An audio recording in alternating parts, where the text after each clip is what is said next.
But the interesting thing is, whilst there's an overcapacity in production, where is the shortage? The shortage is in people.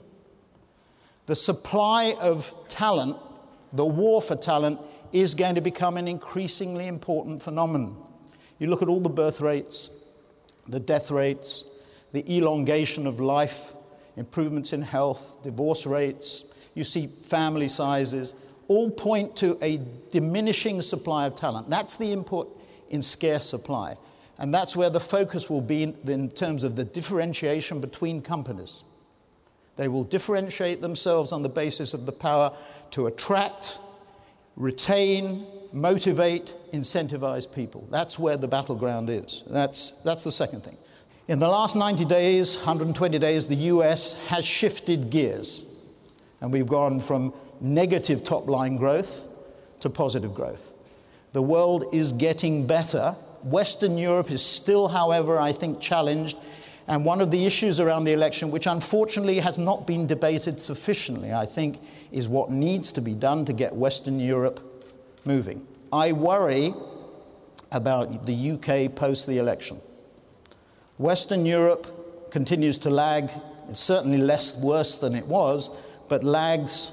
Western Europe, Western continental Europe, lags what we see in the US and Asia and Latin America and Africa and the Middle East. I worry after the election that the UK, instead of being the least worst of Western Europe, becomes more worse, if I can put it that way.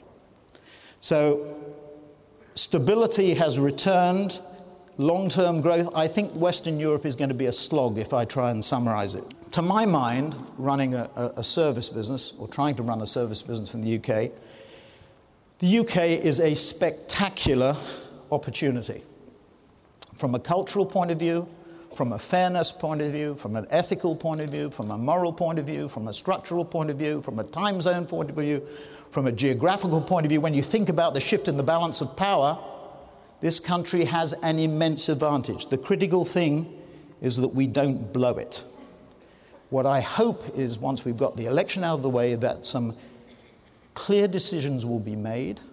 We will have decisive leadership. If we have a hung parliament, if that's what the electorate decides, all well, let's go ahead, but let's have a coalition government, if that's what's organised, that is decisive and leads. People look at history and say coalition governments don't work. Well, we had a coalition government in the war. Maybe we should treat this as a situation on a war footing, because a lot of people believe that the economic challenges that we face are of that level. So, election out of the way, decisive leadership. If the electorate decides to give one party or another a majority, that I think will be good news. If it's a hung parliament, they're all going to have to get together and make decisions quickly, as we who run businesses know we have to do. Thank you very much.